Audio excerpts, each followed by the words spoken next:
Héritage perdu. Le grand-père de Larry était un homme riche qui aimait faire des farces à ses proches. C'est pourquoi, à sa mort, personne n'a pu trouver son testament. Mais un jour, 5 ans plus tard, alors que Larry fouillait dans de vieux papiers, son cœur a fait un bond dans sa poitrine. Le document qu'il tenait dans ses mains était le testament de son grand-père.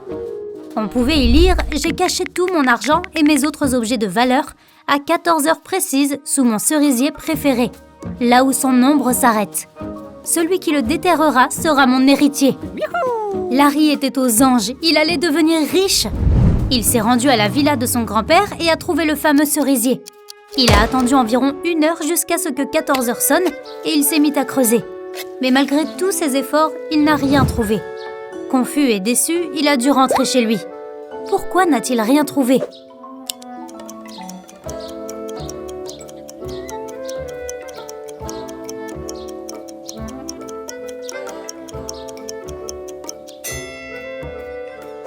Cela fait plusieurs années que le grand-père a caché ses objets de valeur. L'arbre a grandi et son ombre s'est allongée. Un enquêteur intelligent. Un homme vivant dans un petit village de montagne s'est fait voler sa chèvre. Il est persuadé que le coupable est l'un de ses voisins. Le chef du village convoque 4 suspects et dit « Je vais donner à chacun d'entre vous un bâton magique. Rapportez-les-moi demain matin. À ce moment-là, le bâton du voleur aura grandi de 15 cm. » Le lendemain, le chef du village examine les bâtons des suspects. Il sait immédiatement qui a volé la chèvre. Comment ?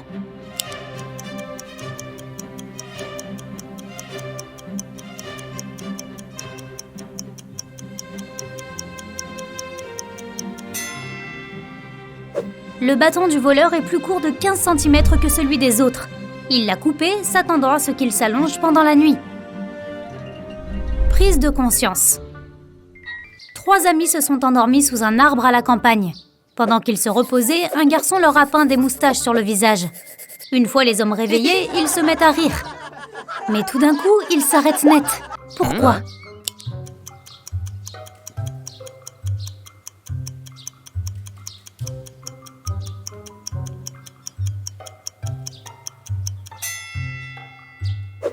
Au début, chacun a vu les moustaches sur le visage des 2 autres et a trouvé ça drôle. Mais ensuite, ils ont tous réalisé que leurs amis riaient aussi. Cela signifiait qu'ils avaient aussi des moustaches sur le visage. Une énigme de pommes. Eric est enfermé dans une pièce avec 19 autres personnes. Chacun d'eux peut voir toute la pièce et toutes les personnes à l'intérieur sans tourner la tête ou le corps, ni bouger d'une quelconque manière. Pour sortir de la pièce, Eric doit placer une pomme de façon à ce que tout le monde, sauf une personne, puisse la voir. Comment parvient-il à le faire ?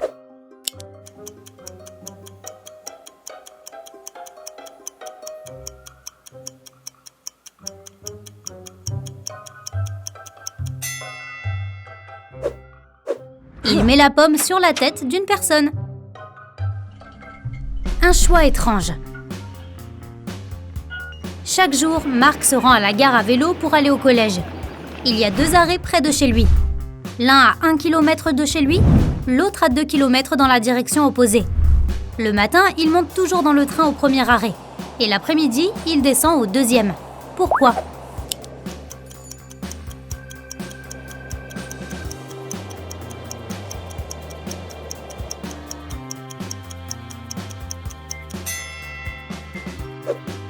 La maison de Marc et les gares sont situées sur le long d'une colline. Cette méthode lui permet, le matin comme le soir, d'être en descente. Match nul. 2 équipes ont joué au football l'une contre l'autre. Chacune d'entre elles a marqué 2 buts au total. Pourtant, il n'y a pas eu égalité puisque l'une des équipes a gagné et l'autre a perdu. Comment cela se fait-il ?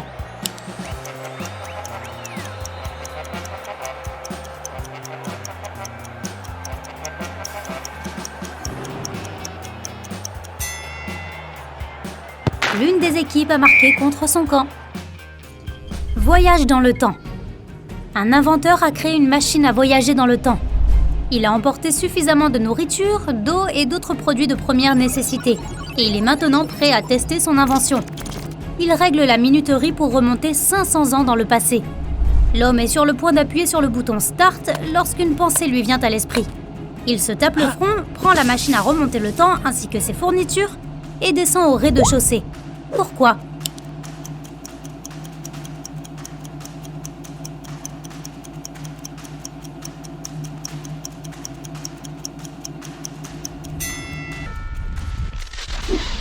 Il évite ainsi une mauvaise chute. Les immeubles à plusieurs étages étaient rares il y a 5 siècles. Un problème d'argent. Un bandit notoire a kidnappé un riche homme d'affaires et l'a enfermé dans une pièce. Je ne vous laisserai pas partir tant que vous n'aurez pas doublé l'argent que je vous laisse. Et le bandit met 5 000 € sur la table. Au moment où il revient, l'homme d'affaires a déjà doublé l'argent. Il n'a pourtant pas quitté la pièce ni communiqué avec qui que ce soit. Comment a-t-il fait ?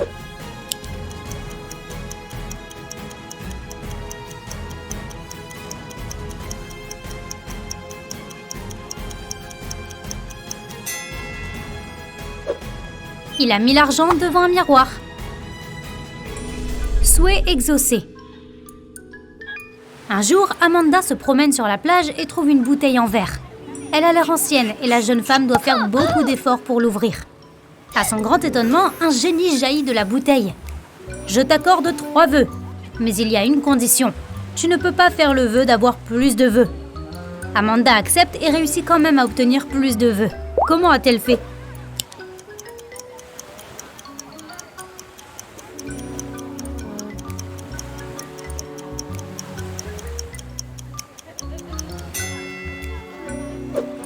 Elle a commencé par souhaiter que le génie lui permette de demander plus de vœux.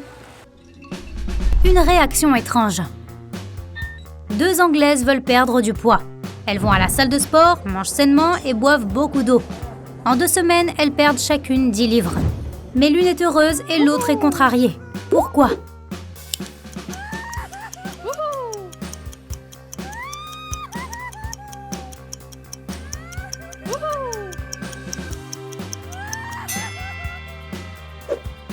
La première femme a perdu du poids et la seconde a perdu 10 livres sterling. Comment a-t-elle survécu ? Un soir, Melissa reste tard au travail. Quand elle rentre chez elle, il fait déjà nuit. Soudain, elle remarque un groupe de gens. Ils se déplacent de façon étrange et saccadée. De plus en plus près. Avec une peur croissante, Melissa réalise que les personnes qui s'approchent sont en fait des zombies. En un instant, elle se retrouve encerclée. Puis, l'obscurité. Pourtant, le lendemain, elle est dans sa cuisine, se préparant une salade de légumes. Comment est-ce possible ?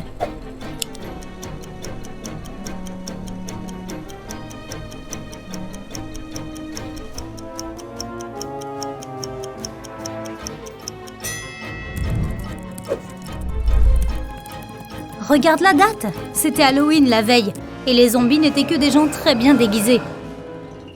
Beach volley. André et son ami Kevin vont à la plage pour s'amuser. André commence à jouer au volleyball avec Gary, un type rencontré sur place. Une fois la partie terminée, André va dans un bar de plage et commande une limonade. Mais après l'avoir bu, il se sent presque immédiatement malade et perd connaissance. Kevin appelle une ambulance et son ami est emmené à l'hôpital. Là, on découvre qu'André a été empoisonné. La police interroge les suspects. Kevin déclare « Je suis sûr que le barman a mis quelque chose dans le verre d'André. » Le barman s'exclame « Pourquoi aurais-je empoisonné mon client ? C'est probablement le type avec qui il joue au volley. Il a perdu le match et a voulu se venger. » Quant à Gary, il se défend de la façon suivante. « Après avoir fini de jouer, je suis allé nager dans la mer. Je n'ai même pas remarqué qu'André avait été emmené. » Qui a empoisonné André ?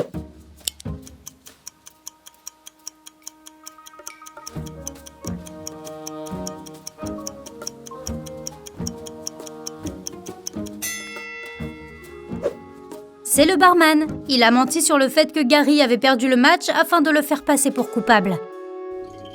Une énigme de professeur. Un élève a échoué à son test et va voir son professeur pour lui demander comment il pourrait améliorer ses notes. Le professeur lui répond « Si tu réussis à résoudre mon énigme, je te mettrai une meilleure note. Tu as une boîte en carton qui est plus facile à soulever d'un plancher en bois que d'une table en acier. Qu'y a-t-il dans la boîte ?»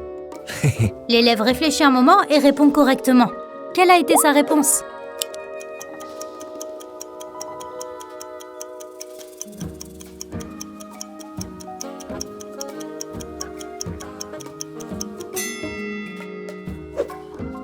La boîte est remplie d'aimants. Disparition de mannequin. Ashley est un mannequin de mode très populaire. Le vendredi, elle est censée ouvrir un défilé. Mais 10 minutes avant l'événement, elle disparaît. Plusieurs témoins affirment que la jeune fille a été emmenée dans une voiture noire. La police interroge 4 suspects. Betty, la collègue d'Ashley, déclare « Je me suis sentie fatiguée avant le spectacle. Je me suis fait une tasse de café et je la buvais au moment où Ashley a disparu. » Kevin, le gérant, déclare à l'inspecteur que du matériel a été cassé. Il essayait de résoudre ce problème. Paul, le coiffeur, explique qu'il était en train de rafraîchir le maquillage des mannequins. Et Donna, la styliste, a dit qu'elle n'était arrivée que quelques minutes avant le défilé. Qui est derrière la disparition d'Ashley ?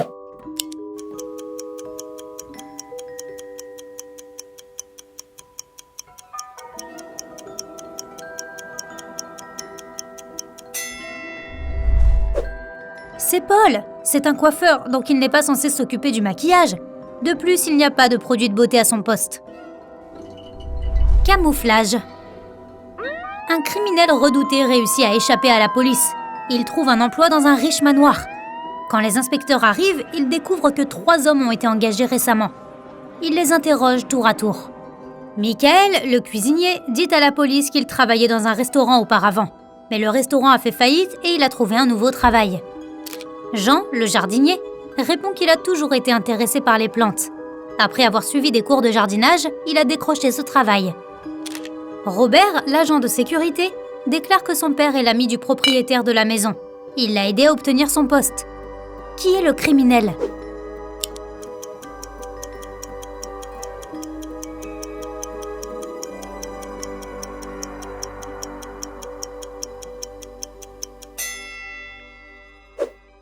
C'est le cuisinier. Avant l'arrivée de la police, il a essayé de faire une omelette. Mais regarde, il a laissé les coquilles. Un vrai cuisinier n'aurait jamais fait une telle erreur. Le mystère du train. Il vient avec le train, il part avec le train, mais il n'est d'aucune utilité pour le train. Et pourtant, aucun train ne peut rouler sans lui. De quoi s'agit-il ?